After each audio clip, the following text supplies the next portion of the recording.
Assalamualaikum warahmatullahi wabarakatuh. Alhamdulillah kita berjumpa kembali dalam program acara podcast jurnalis Dewan Surabaya atau Judes dalam rangkaian Semarak HUT Republik Indonesia ke-81 yang digelar oleh kelompok kerja wartawan jurnalis Dewan Surabaya di lobi DPRD Kota Surabaya. Bicara tentang kemerdekaan tentu banyak hal yang bisa dinilai. Salah satunya adalah bagaimana kehidupan beragama di salah satu kota, bagaimana kemudian kita menjaga toleransi dan lain sebagainya, terutama di kota besar seperti Surabaya.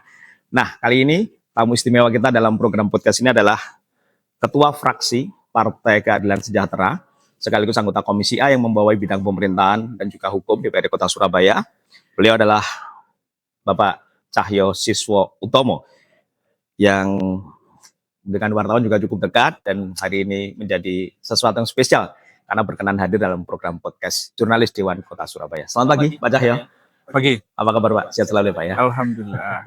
Terima kasih Pak. Di antara kesibukan panjenengan masih menyempatkan diri untuk bersama teman-teman untuk podcast di pagi hari ini. Siap, insya Allah. Ya, Pak Cahyo, kalau kita bicara tentang kemerdekaan nih Pak Cahyo ya, kali ini temanya memang sudut pandang DPRD Kota Surabaya terkait kemerdekaan dan toleransi beragama di Kota Surabaya. Tentu ini menjadi sesuatu yang menarik ya Pak Cahyo kalau kita bicara tentang bagaimana kehidupan beragama di Kota Surabaya ini. Nah, sejauh mana sebenarnya Pak Cahyo DPRD Kota Surabaya ini melihat konteks kebebasan beragama dan berkeyakinan di kota metropolis seperti Kota Surabaya ini Pak Cahyo?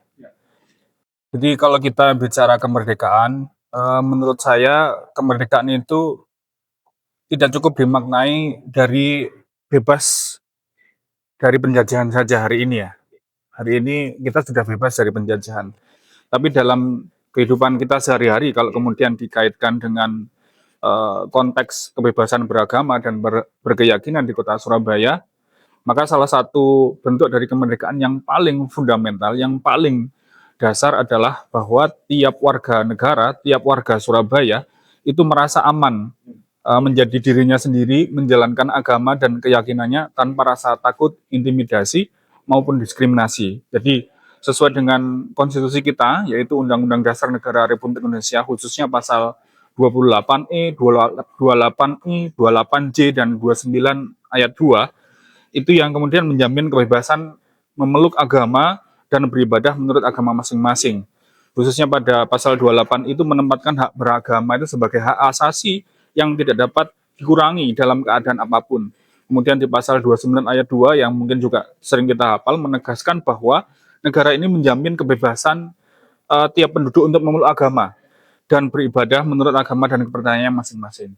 Sehingga bagi kami toleransi itu bukan mencampur adukan agama atau menganggap semua keyakinan sama, tetapi toleransi itu berarti kita teguh dan yakin pada agama kita masing-masing, tetapi juga mengakui bahwa warga lain, warga Surabaya yang lain itu punya hak yang sama dalam meyakinkan, dalam melaksanakan keyakinan dan agamanya. Dan itu juga kemudian menghormati agama mereka, memberikan kebebasan mereka dalam melaksanakan ibadah, tentu sesuai dengan peraturan konstitusi yang berlaku untuk menjaga ketertiban umum dan hukum sesuai bagaimana tercantum dalam Undang-Undang Dasar tahun 1945. Iya, Pak Cahyo, kalau kita mencoba melihat ke belakang ya Pak Cahyo, di beberapa kota besar ini kan seringkali terjadi benturan antar kelompok A, kelompok B dalam hal memaknai bagaimana kebebasan beragama ini. Kalau jenengan melihat di Kota Surabaya ini seperti apa sebenarnya Pak?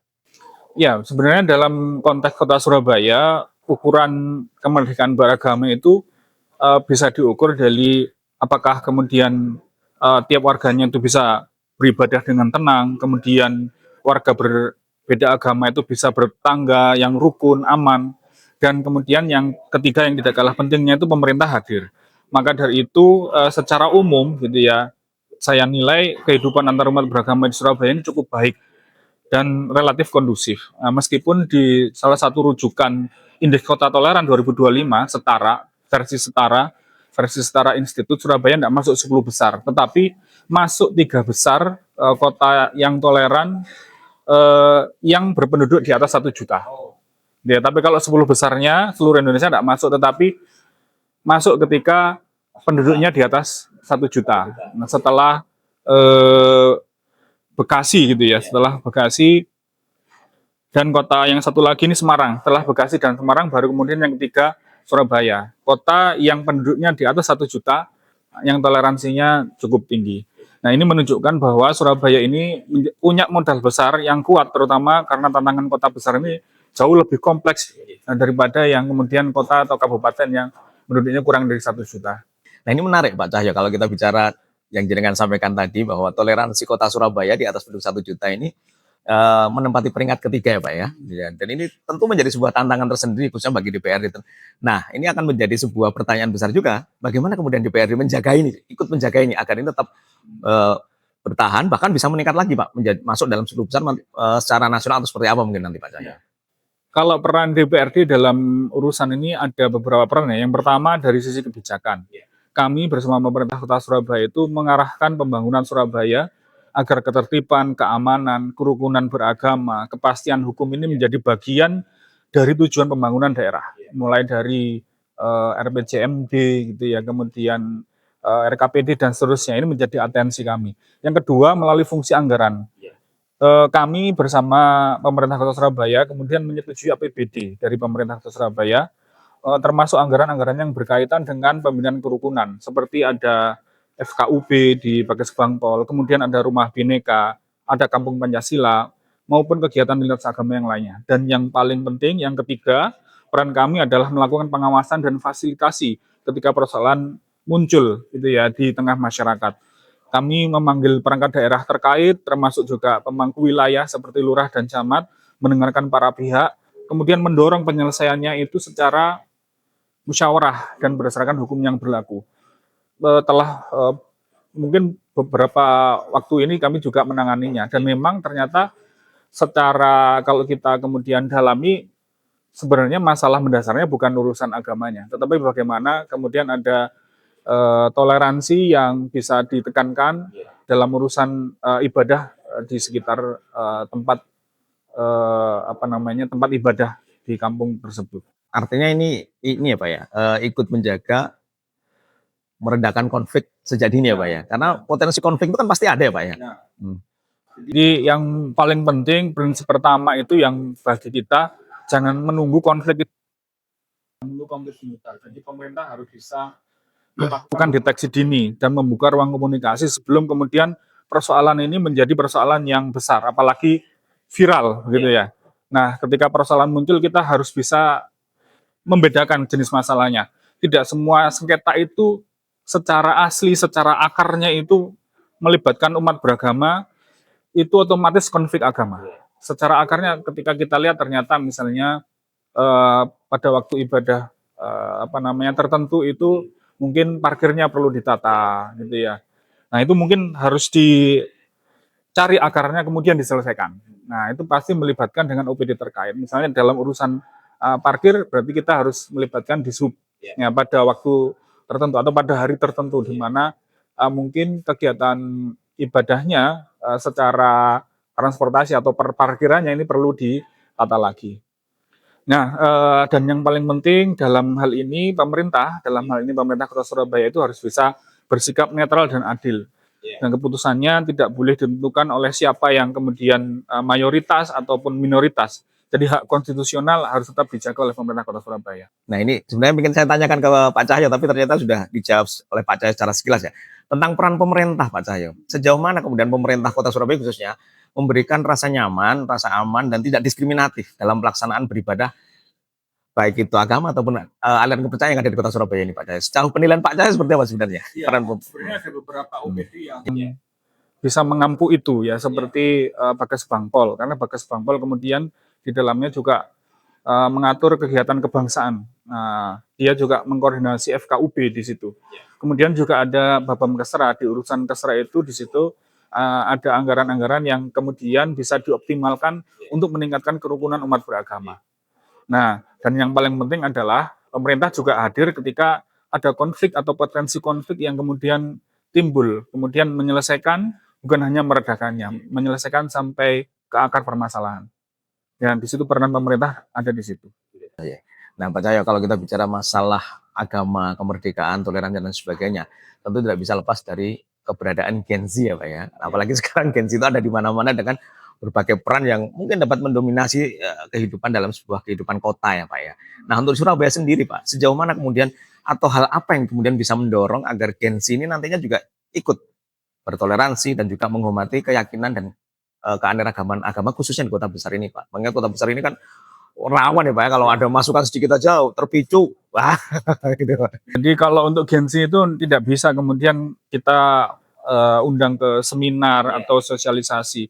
Jadi Gen Z ini harus diberi ruang interaksi, kemudian diajak bekerja sama, berdiskusi dengan teman-teman yang berbeda agama, berbeda suku maupun latar belakang. Jadi Undang-Undang Nomor 40 Tahun 2009 tentang kepemudaan itu menempatkan pemuda itu sebagai kekuatan moral, kontrol sosial, dan agen perubahan. Maka dari itu teman-teman Gen Z ini, teman-teman pemuda ini jangan hanya dilibatkan untuk sekedar sosialisasi, tapi libatkan dalam kehidupan sehari-hari, ya dalam kegiatan bersama. Jadi pendekatannya itu bisa melalui perjumpaan lintas agama, proyek bersama, misalnya berkegiatan sosial atau berkegiatan lingkungan, membersihkan sungai atau kemudian membersihkan pantai, itu bisa dilibatkan. Dan itu ditekankan juga bahwa di sini ada lintas agama, bahkan lintas suku yang ada di Surabaya itu dilibatkan, dan itu dari unsur-unsur pemuda. Yang juga tak kalah penting untuk pemuda ini adalah kita menekankan terkait literasi digital ya, yang kemudian mereka sangat natif dengan digital. Kalau mungkin di usia kita belajar gadget itu masih perlu belajar. Mereka lahir saja udah megang gadget ya, bayi udah megang gadget. Maka dari itu untuk generasi muda khususnya Gen Z, literasi digital itu harus ditekankan. Anak muda harus dibekali kemampuan memeriksa informasi, betul-betul membaca konten, tidak mudah menyebarkan hoax gitu ya, tidak mudah menghakimi kelompok lain hanya dari potongan-potongan konten, clipper dan sebagainya kan ini sangat kenceng ya. Ada reel, kemudian di YouTube itu ada apa tuh yang cuman sekilas-sekilas itu. Nah kalau melihat berita yang instan-instan itu mungkin perlu dikasih edukasi agar kemudian literasi digitalnya anak muda itu meningkat. Sehingga mereka bisa betul-betul memfilter berita-berita, apakah ini valid, apakah ini hoax. Pun ketika itu valid, apalagi hoax, itu kita harus difilter lagi. Apakah kemudian di-keep untuk dirinya sendiri atau kemudian disebarkan ke yang lain. Itu juga harus diajari mereka untuk di bab itu. Ya, karena itu memang sangat bahaya Pak ya. Ketika anak muda kemudian mendapat suguhan tentang potongan-potongan seperti yang Bapak sampaikan tadi, tidak memahami, menjadi picu itu Pak. Bahkan hari ini algoritma yang kemudian ada proses AI di dalamnya itu bisa menggerakkan itu, bisa menggerakkan anak muda yang kemudian mereka hidupnya itu mungkin time screen-nya itu cukup tinggi di depan gadget. Ya. Maka dari itu mereka harus dibekali bagaimana memfilter apakah ini berita hoax atau bukan. Kemudian setelah itu menyikapinya juga harus bagaimana. Termasuk kemudian dicukupkan untuk dirinya atau kemudian disampaikan orang lain. Karena kalau kemudian ini tidak terfilter, wah bisa menjadi ancaman serius ini Pak. Ya. Pak Coy, kembali kepada peran DPRD sendiri Pak. Sejauh ini apakah ada Pak semacam produk kebijakan legislasi dari DPRD dan pemerintah Kota Surabaya untuk menjaga dan memperkuat hubungan antar umat beragama di Kota Surabaya Pak? Ya kalau programnya, karena kami ini legislatif, sebenarnya tidak punya program operasional ya, tidak punya program operasional yang terkait kerukunan umat beragama. Jadi fungsi kami kemudian adalah melakukan pengawasan, kemudian memastikan kebijakan pemerintah itu yang kemudian sangat sensitif terhadap toleransi umat beragama itu menjadi bagian dari pengawasan kami. Sehingga arahnya jelas, kemudian mendapatkan anggaran yang memadai, dilaksanakan secara adil dan menghasilkan dampak yang nyata. Intinya kalau di kami tidak ada program khusus untuk itu, tetapi kami akan sangat meningkatkan urusan pengawasan gitu ya, mengawasi agar program yang berkaitan dengan toleransi itu tidak hanya berhenti di seremonial, tetapi bagaimana bisa memperkuat komunikasi antar warga, bisa mencegah konflik horizontal dan meningkatkan rasa aman, khususnya dalam menjalankan ibadahnya sesuai dengan agamanya masing-masing. Jadi tugas kami di DPRD ini memastikan ada kebijakan dari pemerintah, anggarannya juga ada, melakukan pengawasan, dan juga bisa melakukan perbaikan regulasi apabila memang terdapat kekosongan hukum terkait dengan khususnya toleransi umat beragama. Sebagai kota mungkin ya. Saya kalau di Surabaya belum belum pernah ada mungkin Pak. Terkait dengan pelayanan publik Pak. Seringkali kan ada semacam hal yang bersifat diskriminatif terhadap pelayanan publik. Ini kelompok minoritas, ini kelompok mayoritas dan lain sebagainya. Nah, sejauh yang terjadi di Surabaya atau sejauh apa yang ada di Surabaya ini, bagaimana Dewan melihat ini Pak? Apakah memang ada hal seperti ini ataukah alhamdulillah sampai hari ini tidak ada?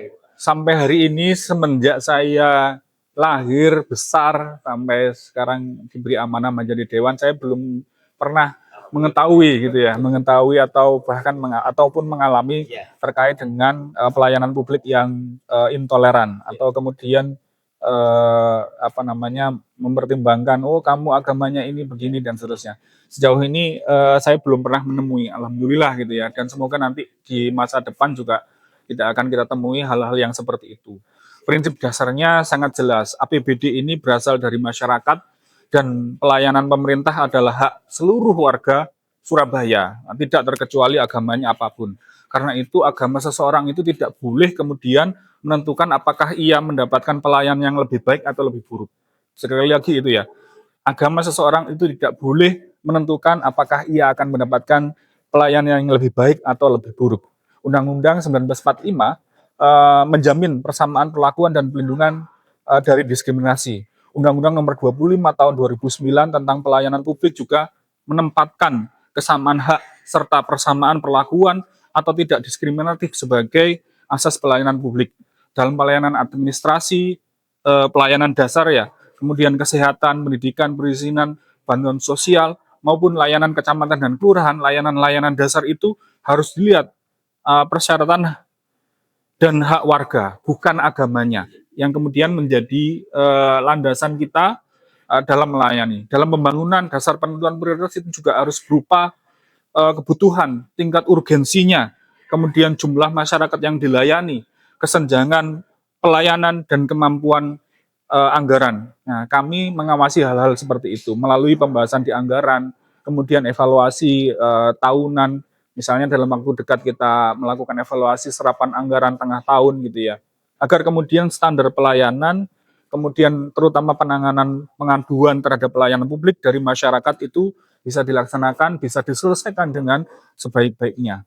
Mungkin itu yang bisa kami sampaikan.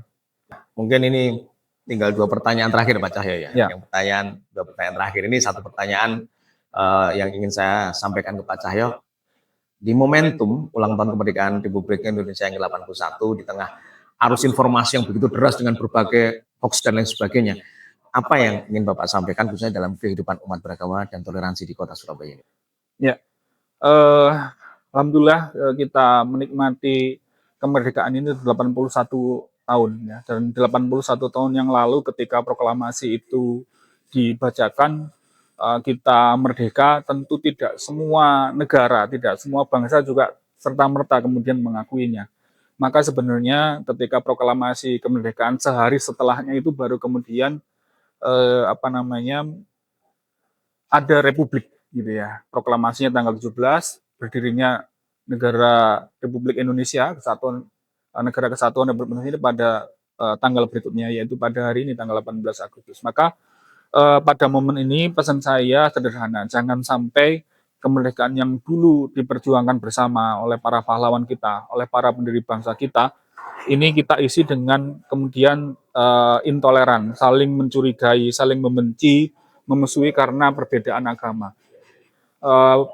Para pendahulu kita, nenek moyang kita, pahlawan bangsa kita, ini membangun bangsa ini beragam. Indonesia ini bangsa yang beragam dan juga beragama, juga bangsa yang konstitusional. Maka dari itu ada titik temu yang kemudian menjadi konsensus kita dalam hal ini Pancasila, yang di dalamnya ada sila ketuhanan yang Maha Esa, sekaligus ada kemanusiaan yang adil dan beradab, dan juga persatuan Indonesia, yang kemudian untuk itulah kita mencintai agama, kita mencintai Indonesia. Itu adalah bukan hal yang kemudian dipertentangkan. Kita boleh teguh dalam keyakinan kita masing-masing, tetapi kita juga harus menghormati hak warga lain dalam beragama, dalam beribadah. Karena pun kalau kita punya tetangga yang berbeda agama, dia tetap tetangga kita, bahkan dia saudara terdekat kita. Kalau teman kita berbeda cara ibadahnya, dia juga tetap saudara sebangsa kita. Maka dalam perbedaan pandangan, maka kita selesaikan dengan dialog, bukan dengan intimidasi, kebencian, atau cara yang lainnya. Maka dari itu salah satu cara terbaik kita mensyukuri kemerdekaan kita adalah menjaga Indonesia tetap bersatu. Dan salah satu cara menjaga persatuan adalah menghormati perbedaan. Terima kasih Pak Cahyo. Satu kata lagi Pak Cahyo untuk harapan ke depan Pak. Bagaimana kehidupan beragama di kota Surabaya ini Pak? Satu kata Pak. Ya, satu kata. Kita banyak ini. Banyak bisa Pak, satu silakan kata. Pak. Satu kata ya kolaborasi. Gitu Pak. Gitu ya. Apapun latar belakang kita, apapun agama kita, bukan hanya titik tekannya di toleransi, tetapi kita menaikkan toleransi itu menjadi kolaborasi. Kolaborasi dan sinergi Pak ya. Merdeka. Merdeka. Pak Cahyo, terima kasih atas waktunya. Berkenan untuk hadir dalam podcast jurnalis Dewan Surabaya dalam rangkaian HUT RI ke-81. Sukses selalu Pak Cahyo dalam Siap. menjalankan amanah sebagai wakil rakyat. Terima kasih, mohon doanya. Demikian podcast yang terselenggara oleh jurnalis Dewan Surabaya dalam rangkaian HUT RI ke-81 bersama narasumber utama kita, Bapak Cahyo Siswa Utomo, Ketua Fraksi Partai Keadilan Sejahtera sekaligus anggota Komisi A DPRD Kota Surabaya. Sekian, terima kasih dan sampai jumpa di lain waktu.